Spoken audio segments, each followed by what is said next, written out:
So today I've got Chris Weir from the leadconcepts.com website. He runs a national direct mail company, longtime friend in the business, and done tons and tons of marketing with him. He is here today to talk about the top 3 Medicare lead systems for AEP and beyond. Chris, thank you for being here. How you doing, man? I'm good, David. Thank you. That's a nice build-up. I appreciate that. I know, better live up to it, right? So 32 years in the making. Yes, you decades in the making, and that's a good thing because you need a guy behind you that has the experience, and that's kind of why we've done so much business with you, and love to have you on because you've got that wisdom, not just the experience. So jumping right into this, at the filming of this, we got AEP around the corner. That is the biggest time of year for Medicare agents. People start asking, what kind of lead should I use? How should I get the most out of the sales that I can in this business in this time of the year?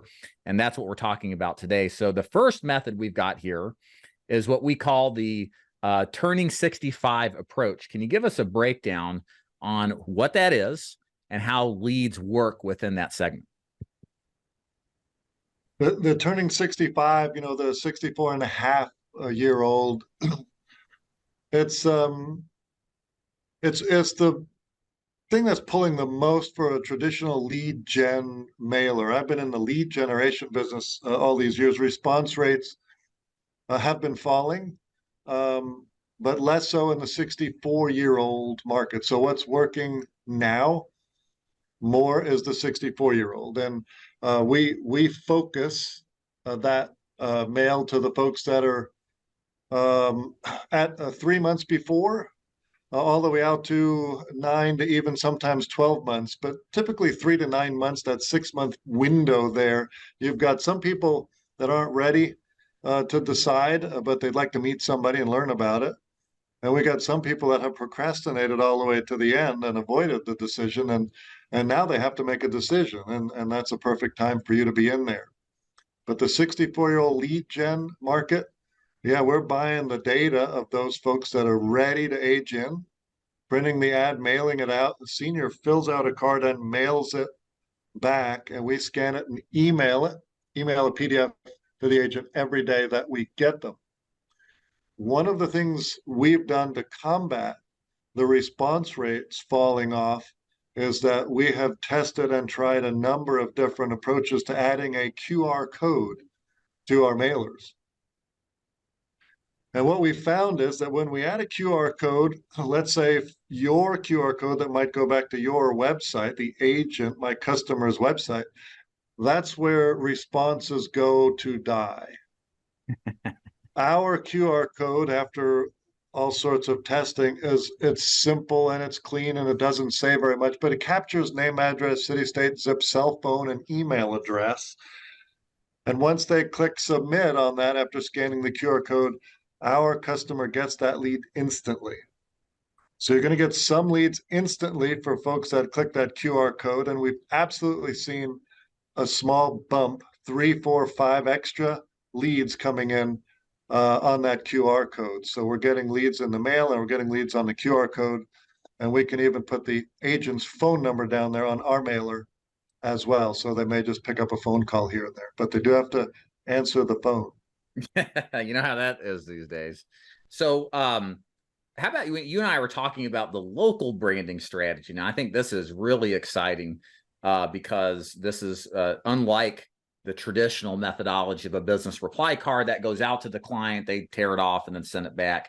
This is a little bit different. Can you kind of go into that? Because I think a lot of agents will be interested in this. For a few years now, we've been doing branding postcard mailers, and what they have traditionally been is branded for the carrier in your area, whether it's Humana, Cigna, Aetna, United Healthcare, whoever is the predominant player in your market. These carriers have these ads on their website that are approved for mailing. So we have been doing a lot of that, where an agent produces a PDF with their information on it and submits it to us, and we buy the list, print the mailer address, and mail them out, and they're getting phone calls in their market. But that's branding the carrier with your information on it. And sometimes the senior is calling from that card and they think they're calling AARP. They think they're calling Aetna, but they're calling you. So that'd be the first thing you want to make sure they understand. Over the last year, we've transitioned that so that lots of agents at that 64-year-old mark are marketing their own brand, their own picture on a beautiful, well-written postcard talking about the local, meeting a local representative. And we're doing that to combat the phone rooms that are blasting all of your clients. And I believe, in talking to agents all over the country every day, that the market is leaning, seniors want to know their agent now. So this is doing a good job of a senior in that decision-making time period saying, well, okay, well, this person lives in my community. Yeah, and I would say this, with the amount of calls that are going, it's driving people insane. I think the CMS registered what 60 or 80,000 complaints this last cycle, this last year. I would wager that most of those are call centers. And for those agents who, and most of you out there are agents that are watching this, that are interested in prospecting, you have an advantage here. And I think playing up the personalized brand is such a smart move. It is, I think it's a huge differentiator and should absolutely be considered. Anything else you want to add with that before we go to the second top Medicare marketing system that you guys do? Yeah, I think a combination of the two, where you're doing a lead gen mailer with a QR code on it and your name and phone number, but then also just doing a branding yourself in there with a postcard. I think kind of doing them both. Yeah, just embedding yourself in there. And of course, while you're also attending other local, farmers markets, while you're attending restaurants that have senior nights, making sure your tablecloth has your brand on it, so you're out there with your own brand on your tablecloth, right. on your golf shirt, it's got your brand on it. You can wear a Humana shirt, but why not wear your own brand? Right, 100%. People do business with other people, right? Oh, are you quoting me? I must be. Well, I've been around long enough, so I believe people do business with people. Absolutely, right. Yes, yeah. Right. So second here, and I think with the public back to somewhat of a norm, getting out of their house, going around, and the COVID and stuff, is I think a great opportunity. The second option here would be the Medicare seminar marketing system. You've got a great all-inclusive approach to helping agents with this. Please explain what that is and how it works.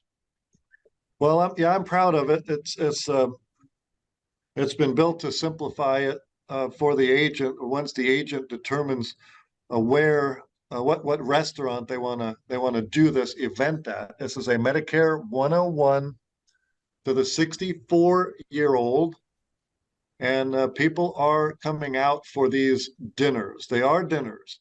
They're 64, so most often they're still working. Yeah. So if you want to do a lunch, I'm happy to do a lunch. Just understand you're only going to have 3 or 4 people there versus 15, 20, 25 people. There's no right or wrong way, right? My job is to make sure people don't spend money and not know what to expect. If you want to do, and a lot of people do them, David, they do lunch at the library. Then they have 4 or 5 people, and it's more personable, and they make a deeper relationship. Yeah. And so we recommend the dinners, but I've seen people doing Saturday morning breakfast at the local Shoney's.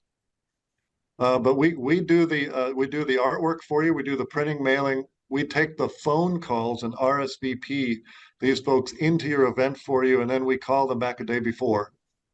Make sure that they have not lost sight of the event. Yeah, so guys, it's not just a lead piece that's getting dropped. You're getting some follow-up process to help make sure that they actually show up, so we get those butts into seats. That's very important. What do you see as agents use? Do agents do this like once a week? Are they doing multiple events? Like, what's kind of best practices for what you've seen with these kind of Medicare seminars? Well, a lot of agents, they shoot for 2 events on a mailer, which is what we like to see, 2 events on a mailer, and they'll shoot to do them more than once a month. but they usually end up with about once a month. Okay. Right? Okay. They would love to do them twice a month, but there is a lot of follow up. You're getting people there. You don't want to waste them. You don't want to lose sight of them, and um, you have to be organized to stay ahead of your. Because you're not doing it at the same restaurant every single time. You're kind of rotating and staying in front of it. Sure.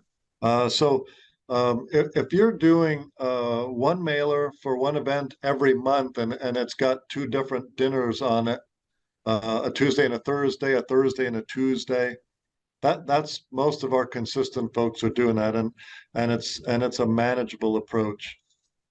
One of the tricks I like to talk about that I learned years ago, if you're calling a restaurant and you want to know about reserving their room for a Thursday on a given date, I always recommend call the restaurant and ask them what dates they have available. And Yeah. what you're doing there is you're secretly identifying how many events do they already have going on there, and are they doing one on a Wednesday and you're about to book a Thursday, and so if Ah, right. You can write that. You yeah, can take that, David. You can take that because I think it's important, right? that's good. Um, but if you call a restaurant to set up an event, and you know that you know they do events, are they doing the same kind of events? Is there a Right. financial planner in there the day before you, or even worse, is there another Medicare person in there the day before? So don't call and just book your day, just coyly find out what dates do they have available so you can try and pick something that might be more Yeah. advantageous. Awesome. And what do you see as being the advantages and disadvantages of doing a seminar marketing approach to prospecting versus the T65 or just a direct mail approach? Well, I just think the number one way to do it right now is the seminar event, because you're bringing people in and you're giving them a free meal, a free night out, education. You have people, agents will tell me, well, I don't like to feed them because, some of the same people come out all the time and I'm feeding them, right? And if the same people are coming out and never buy, those people are still going to refer people to you. Right. They've come out because you're professional, you know what you're doing. Yeah, you're feeding them more than once. I get that. But they're a referral source.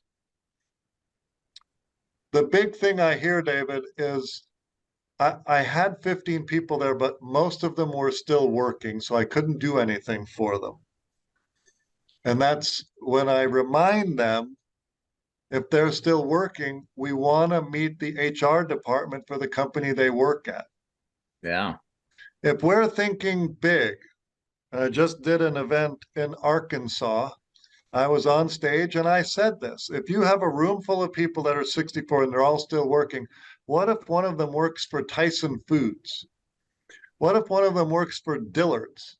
And those are Arkansas companies. I did my research. There are some very large companies in Arkansas where I was speaking. And the question would be is, what if I could get into one of those big companies where every time they have somebody aging in, they call me? You Yeah. have a room full of 64-year-olds that are still working. That's perfect. But I hear agents all the time tell me I couldn't do anything with them because they're all still working. Yeah. Got to change how you think about this, folks. This is a long-term business, right? We all have to think, well, how am I going to make my next paycheck? I get that. But you should also be thinking, where am I going to be in 10 years, 20 years from now? Right. Well, the first thing I say on stage is you are not in the insurance business. You are in the prospecting business. And your whole future income revolves around creating referral sources and educating people. Right. And the first slide on your thing should say, get the people in this room to like me. Yep. And that just means putting their needs above yours. Yep. It's nothing our mom didn't teach us when we were little. That's my secret to 32 years of success. I don't do anything special. I just, I just do what my mom taught me. Just treat everybody properly, whether it's a customer or a vendor, and then go to work every day for 32 years and you become instantly famous. Right. That's right. So number 3 on the list here is the Facebook Medicare marketing system. So not only mostly Lead Concepts is known for direct mail, but you guys have been in the Facebook world a little bit for a little while. So kind of tell us how this system works, how it's different, and go into that. Totally different program and absolute, for me, a game changer, because for 30 years I've had agents call me and say, well, Chris, I want to do a mail campaign with you, but I just want to get about 15 leads every week. Well, in direct mail, that's virtually impossible to do. But with Facebook, it's exactly what we're doing. And so it's for me, it's an exciting program. It is a much more cost-effective lead program compared to direct mail, with response rates down. We're simply using their Facebook page like a mailbox. As a customer of mine, the fact that you don't use Facebook is irrelevant to me. I don't need you as my customer to be on Facebook. We're serving the ads to their Facebook page, and they're filling out a form that says, yes, I'd like to know more about Medicare supplement. And it says, are you paying too much for your Medicare supplement? It doesn't say benefits. It doesn't talk about any free dental. I'm not allowed to say any of that, and neither are you. So it does talk about Medicare supplement. So for me, doing it for 4 years now in the Facebook Medicare space, there's a lot of things that we were doing in the beginning that were affecting the quality. And what we have done to enhance the program is now we make sure the program only runs Monday through Friday from 9 a.m. to 4 p.m. Because when a lead comes through, and as soon as they fill out a lead, you're going to get a text and an email from me. And your objective will be to call them before they put the phone down. That quickly. But we're running in a monthly program. We're only running Monday to Friday from 9 a.m. to 4 p.m. And if you look at a calendar month and add up the days, that's 20 business days. So with an $800 Facebook spend, that's the Facebook part. That's $40 every day that we give to Facebook to run your campaign. That $40 every day running during business hours is generating 2, 3, 4, or 5 leads during the day. And that's it. And once the spend is over, it starts over the next day. So over the course of those 20 days, we're getting between 40 and 60 leads back for you. And the cost on that is $1,000. Remember, I'm giving 800 to Facebook, so that's simple math.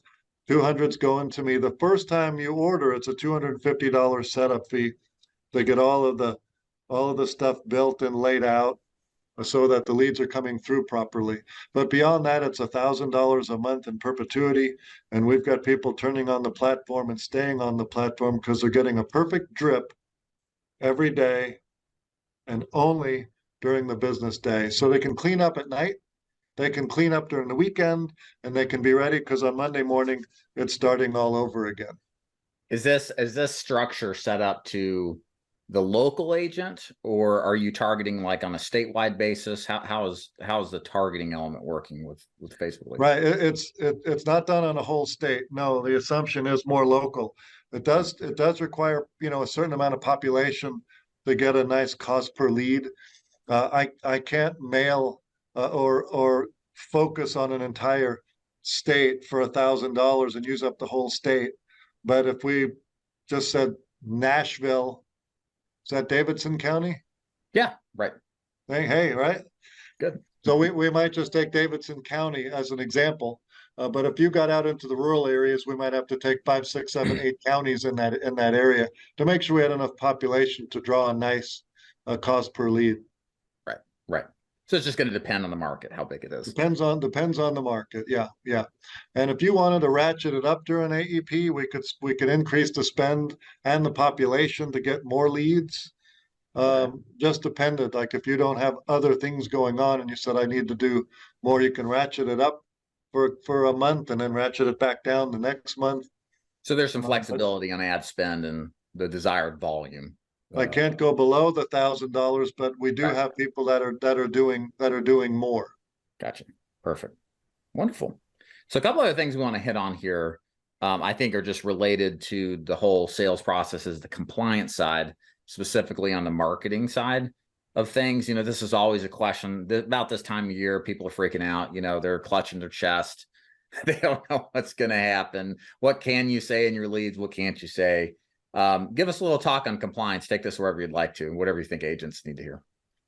Well, the compliance thing for the enrollment period for any MA product, um, it's remarkable. And last year we were getting mailers approved, and it would take a month to 6 weeks to get a mailer approved. And by the time it would get approved, the rules would change again, and we'd have to get back out to get them reapproved. And it's not that bad this year. But the disclaimers that are being added to the mailers are excruciatingly long, and you're not allowed to mail them until October. So for me, agents are calling me saying, well, what do we have to mail? And I finally do have 4 different mailers that I can use for AEP, but we're not allowed to use them until AEP. So when an agent calls and says, how many leads am I going to get back? I have an untested mailer in the AEP MA world. So we won't know what it's going to pull. When you talk about what you can and can't say, right, the disclaimer that has to be on there is that you don't sell all plans in your area. But beyond that, for me, anything that says anything about the enrollment period, about zero premiums, Part B buyback, free dental, prescription, all of that has to be submitted to a carrier or an FMO to be able to submit it to CMS for approval, and that could take a month or more to get back with what they want changed before you change it and send it back for another review. So that's why we have tended to stick in the last year and a half with local branding mailers. Virtually any message you want to talk about for zero premium and those things are available on the company portals that you can create and send to us with your branding on. But generic advertising for those words and phrases would all have to be submitted and go through that process. So there is an element of common sense, right? That just be honest in your marketing. As I often say, all of our mailers are truthful and accurate, and there are no weird or unusual markings on the ad designed to fool people. And that's what we will see. Is this from the IRS? Yeah. None of that. I've got 50 people working here. They require me to follow the guidelines so that the people that are working here continue to have a job. Yeah, right. Exactly. And so I don't want to get you guys in trouble, and I don't want to get me in trouble. Right. And that is a thing in this business, guys. So not a joke. All right. So the last thing here, we got time for this. Chris and I were talking before we started filming about kind of how agents get into this and their conversations about getting leads, and AEP is about to start, and the importance of not just thinking, on a tactical basis, where are my leads? Let me get started. But the importance, I think, and my takeaway from talking to Chris is really thinking in a grand strategy. What's your long-term vision of things? And Chris, if you could jump in and speak on that, I think agents really need to hear this, because we depend on these agents for survival, right? We depend on them to survive, because then they buy more leads, they work with us, we get overrides, right? So an agent surviving is really important to all of our businesses. And I think survival is contingent on strategy more than anything else. Please speak to that. Well, yeah, I will, and I do. I believe in it, and it's a big part of what I talk about. I travel to all these shows not because I have to, but because I want to, and I want agents to be successful. And if they're just buying leads only, then it's incredibly expensive, and the post office keeps making it more expensive. And leads um, are should be part of an overarching lead program, just as I talk about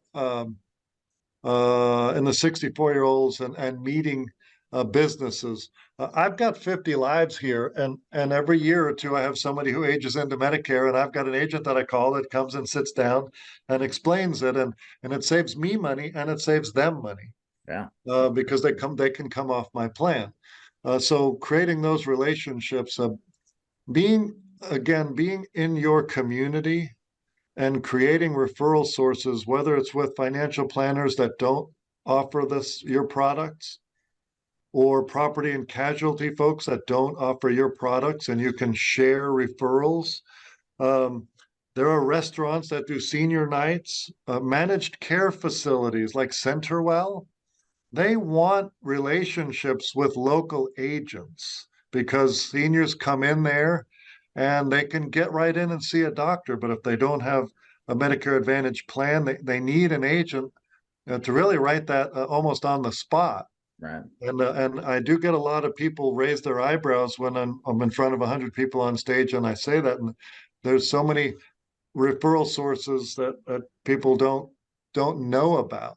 Centerwell and Oak Street Health, and there's a lot of them. Look them up in your area.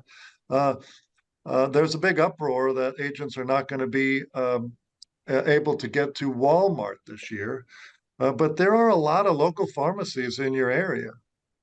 Yeah. Mom and And pop and if, pharmacy, absolutely, independence. and Yeah. if you think that somebody's already called on them, maybe they have, but maybe they haven't, right?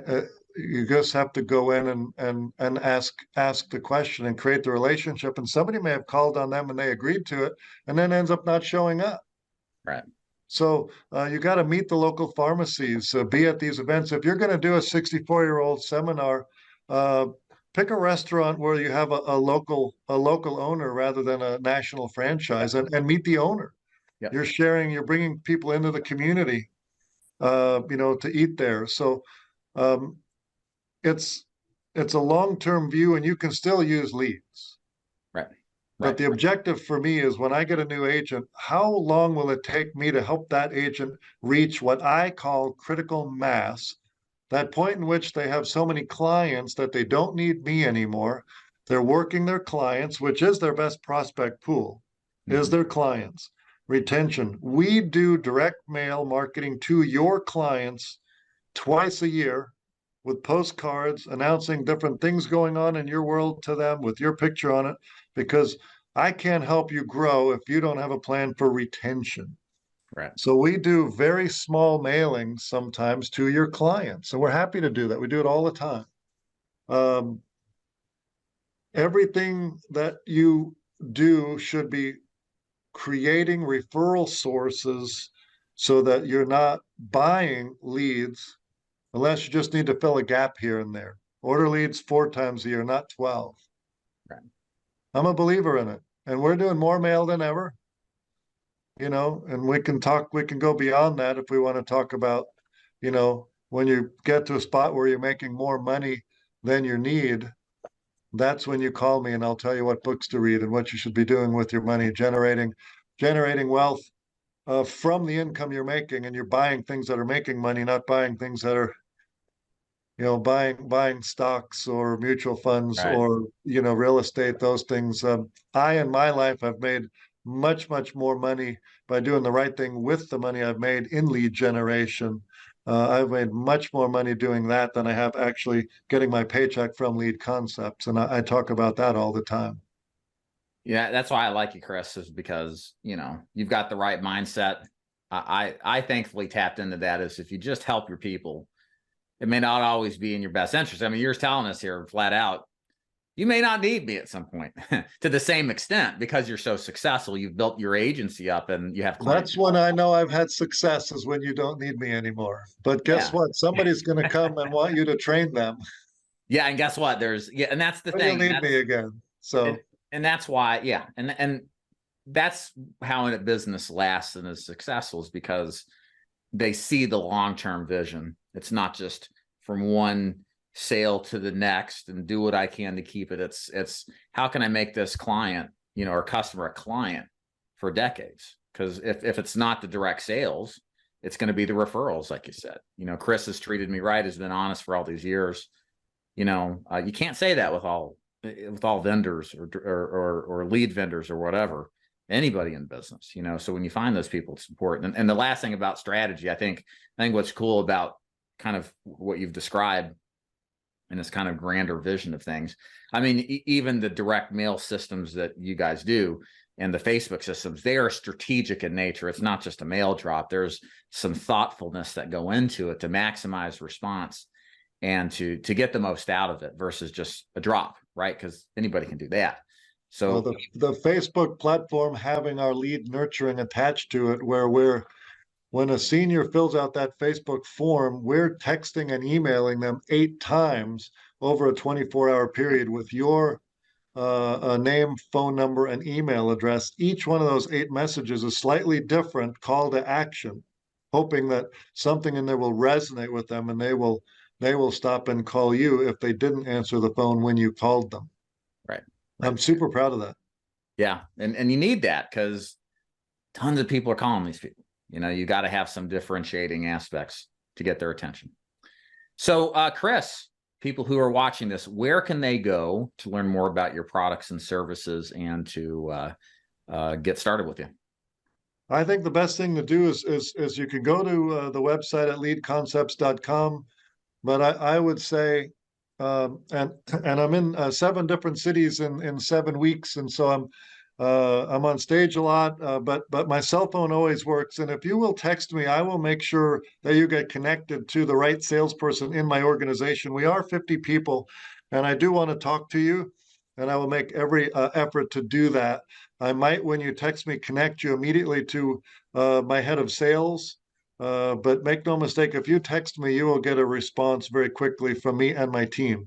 And my cell phone number is 817 706 7914. I always give it out. I'm on commission just like you, and I've got payroll to make every 2 weeks, which that for me with 50 people is like passing a kidney stone every 2 weeks. Well, Chris, it's always a pleasure to have you on. Thanks so much for taking time out to talk about Medicare leads and prepping these agents for success. Appreciate you, man. Thanks, David. I love it. I'm in Kansas City next week, Kansas City and Detroit in the same week. Oh boy, have fun.